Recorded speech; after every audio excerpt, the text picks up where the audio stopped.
I am finally back with another Q&A. So I just want to get right into it because I love Q&As. I'm really excited to do this. I'm sorry if your question is not in this video. I didn't have very long to gather the questions. It's just kind of how the timing worked out. But with that said, let's get right into it. The first question is from Dragon World, and they say, will you make another fursuit soon? So this is a bit of a complex question because it's yes, but technically no. And that's because I am currently working on another fursuit.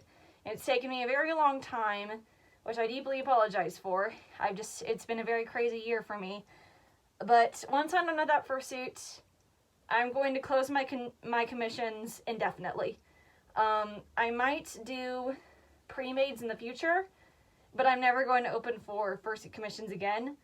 And that's for two reasons. The first reason is I have ADHD, and it's very, very hard to me to finish a project quickly. So I feel like if I pump out a fursuit way too slowly, that's not a good business practice. So I feel like doing commissions just doesn't really fit my work style.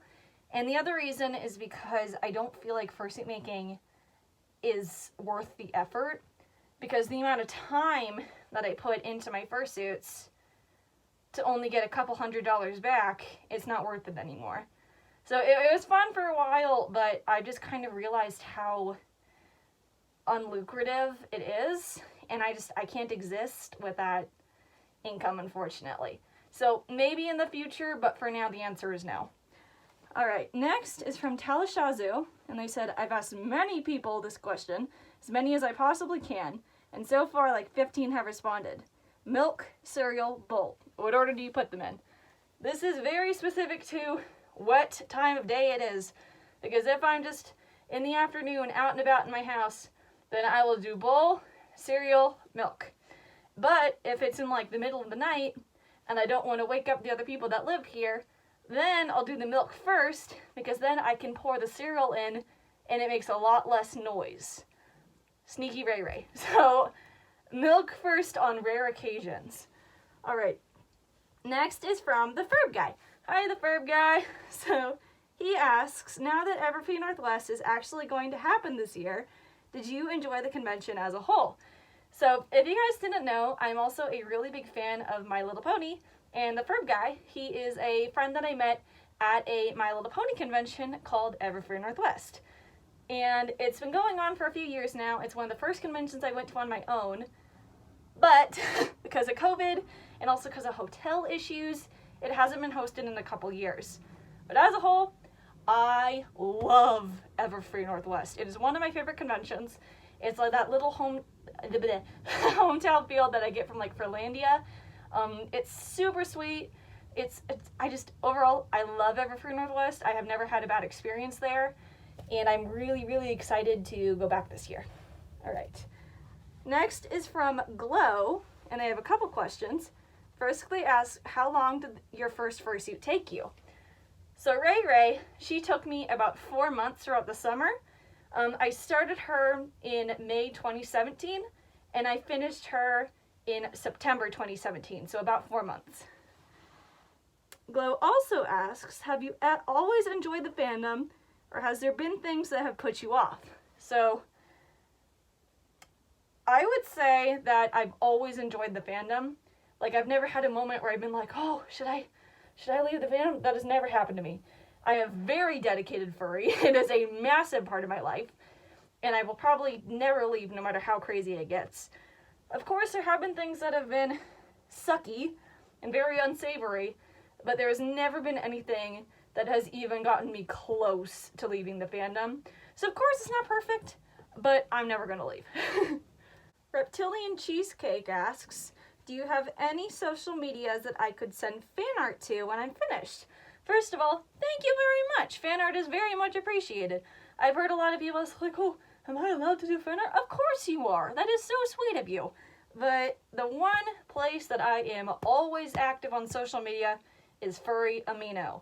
I use Furry Amino a lot. All my notifications are on, so if you just want to reach out to me at any time, my DMs on Furry Amino are always open. I'll provide the link to my account in the comment and the description, so you can send me fan art there or just say hi to me there if you want. So yeah, my Furry Amino DMs are always open. Alright, next is from Zashenya the Fox. Hi Zashenya! They've been a fan of mine for a very long time and I love them. But Zashenya asks, when did you first have the idea to make a fursuit? They have another question, but I'll get to it soon. So, my fall into the furry fandom was very rapid because my entire life, ever since I was a little kid, I've loved anthropomorphic animals. I was a Warrior Cats kid. I was an Animal Jam kid. You know, it was my life to pretend to be animals. And then when I found there's a community where people dress up and pretend to be these animals, I fell in so quickly. I literally made my fursuit within a couple weeks of discovering the fandom. It was so fast. I would say that I discovered the fandom probably in like April of 2017, and I started working on Ray Ray, my first fursuit, like a couple of months later. Like, it was fast. And Zashenya also asks, what music do you listen to? Okay, this is a very hard question for me because my music taste is bonkers. You know, 1 minute I'll be listening to progressive house, and then the next minute I'll be listening to death metal, and then the next minute I'll be listening to 70s pop. My music taste is so crazy, I can't explain it. I have a playlist it's unlisted, so you guys can't see it, I'm afraid, but it lists like 200 of my favorite songs, and if you listen to it, you will get whiplash. It's kind of terrifying. But I would say if I had to choose one music style that I love above all else, it would be progressive house, because I'm a massive deadmau5 fan. So progressive house, which is a very specific type of EDM, but I hate dubstep. So it's EDM, but not dubstep. Next up is from Canosaurus, and they have a couple questions as well. They said, what species in the fandom do you want to see more of? Elephants! Please! Elephants are so cute, they're so fun. Like, I've seen elephants everywhere in popular media, but there's barely any fursuits of them. Please! Please make elephants! They're so cute, they're so fun. I promise you that the fursuit's not that hard. I think that's a lot of reason people don't want to make an elephant fursuit, because they look difficult. It's really not that bad, I promise. Please make an elephant. Okay, next is also from Canosaurus. If you could make a suit regardless of how impossible or realistic it is, what would it be? For example, floating horns. I love this question because it has been my dream to get a fursuit of my character, Vertigo. And Vertigo is a cyborg cat, and basically in all of her joints, like her wrist, her elbow, her shoulder, her neck, her waist, etc., she has a band made of metal that allows her to spin them 360 degrees. So if I were to get an impossible fursuit, I would want one where its head could spin around. Because that's what she does. She like smacks her head and it like spins around. I want a fursuit that could do that. So yeah, I know that's really weirdly specific, but that's what I want in an impossible fursuit. Alright, Honey Animates ask, I'm such a big fan. If you can answer, it would brighten my day. It's alright if you don't. I got you. Who is your favorite furry YouTuber? My favorite furry YouTuber is a bit hard to determine because much like my music taste, I kind of pick and choose videos/songs from different people. But if I had to choose overall, it would be Odin Wolf. I really, really like his vibe because with a lot of furry YouTubers, I feel like they're kind of faking it. Like, I don't like the super bubbly, hi, like, even though I do that, but I don't like that, to watch that. You know, I want someone who's real, and I feel like Odin has a very real vibe, so I just think he's really relatable, and I like his content, you know? Honey Animates has a few other questions. They say, how many conventions have you been to? Oh boy. I've been to, 3 furry conventions. I've been to Furlandia twice and Anthem Northwest once. And if we're talking like conventions in total, it's like 18. I've been to a lot of conventions. I've been to like Comic-Con, PAX, Anthem Northwest, I already said that, but Everfree Northwest, which is My Little Pony, small local conventions. I counted my badges recently, and I think it's 16, but I'm missing a couple. So yeah, I've been to a lot of conventions. Alright, Honey Animates also asks, how old is your suit? I made Ray Ray in the summer of May to September 2017. So she's about 4 years old, which blows my mind. She doesn't feel that old, but she is. And the last question from Honey Animates was, have you ever had any bad interactions at a convention? I would say no. Like, I haven't had anyone yell at me or, like, attack me or anything. I would say, like, it's just very minor comments that make me uncomfortable. But overall, it hasn't been anything super bad. The only thing that I can really think of is at a convention when I was 15, a man asked me out to drinks because he thought I was 21 because I'm very tall. But right after he asked, he was incredibly apologetic. So I'm not gonna count that. It was at, I'm trying to think. It was at, not Everfree Northwest, it was somewhere else, but that was fun. Next is from Lyric the Goat Lad.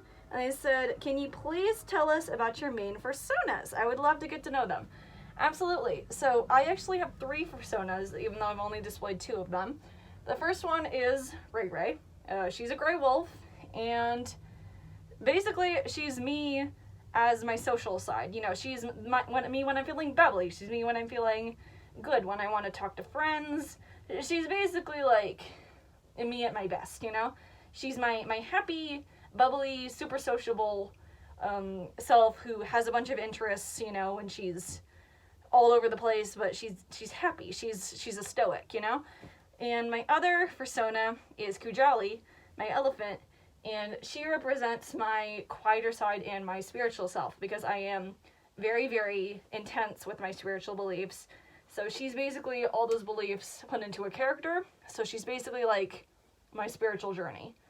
And then I also have a 3rd fursona, who's kind of like my hidden fursona that I haven't showed you guys yet. I'll only show you 2 things about her, and that her name is Nineveh, and she is a maned wolf, and that's all I'm going to tell you because she's kind of my little secret. So maybe you'll meet her one day, but she's my secret fursona right now. Falling Feather Art has a couple questions. Firstly, asked, do you support Christians? So this comment, like, please, hold on. This is a complicated question for me, specifically because I have a lot of mixed feelings about organized religion as a whole. So I don't really feel comfortable getting into all that on a Furry Q&A video, but if you're really, really desperate to hear my entire thoughts, then go ahead and message me on Furry Amino. But for now, I'm just gonna leave that question alone. Feather Falling Art also asks, how did you design Ray Ray? So this one is kind of confusing because back when I first started making her, I didn't have a fursona. I was just like, I want a fursuit. This is amazing. I need to get a fursuit. I need to be in the fandom. And I basically wanted to make a canine fursuit that was easy to design because she was my first, you know? So I started drawing up a couple concepts. And originally, Ray Ray was like gray with like blue and green spots. And then I completely scrapped the green and blue. I mean the gray and blue. And then I went to the black and red. And originally, she looked a lot like this, but she had green eyes. And then she had like little circles on her cheeks right here. But then I scrapped that, and then I redrew her again, and I gave her the blue eyes. And then she had like a gray stripe right here on her muzzle. But then I redesigned her again, and I have the Ray Ray that you see today. So Ray Ray went through quite a few designs until I finally stuck on one. Vincent Grassett says, what do you think about other types of furry art? I'm a furry writer and singer myself, so it'd be interesting to hear your opinion on other types of furry art that's not so known. Also, I'm Kujali's #1 fan. Oh, Kujali loves you too. I'm sorry, she's not here right now, but I trust you. Trust me, she loves you. So, on other pieces of furry art, I would say that the big one that like I'm incredibly into but I don't talk about is writing. I am a hardcore furry writer. Like, if you look at my lore, you would die from so much information processing. So furry writing is definitely like my biggest part of the fandom. Like, it's even more so than my fursuiting or my art. Like, I am a hardcore furry writer. As for like songwriting or dancing, I'm not super into those, but I do highly respect them. I love all forms of furry art. I feel like a lot of people neglect the other things that you can do with the fandom. I know a lot of people are just like, oh, cute fursuits, when it's like so much more than that. So yeah, writing is my favorite, but I highly respect all other furry art forms. And then our last question is from Pop-Tart the Coyote Official. And they said, what furry YouTubers do you watch and who is your favorite? So, as mentioned earlier, my favorite is Odin Wolf, but as a whole for the furry YouTubers that I watch, the first one I watched was Picariru. So I've always had a very soft spot for her. I've always loved Picari. They were kind of how I got into the fandom, and they're also how I convinced my friend Yemi to join the fandom, because I was like, hey, check this out, join me, you know, and it worked. So Picari holds a very dear place in my heart. Like I said, I love Odin. There's a few others that I like, but they're a bit more obscure. I kind of like Zeros. Can't think. But yeah, the main two would probably be Picari and Odin. So, yeah. And I think that is it. I'm so sorry if I did not get to your question. I couldn't have that much time to prepare. So if I did miss your question, I deeply apologize, and I'll get it in the next one. But I hope you all enjoyed anyways, and I'll see you later. Bye-bye.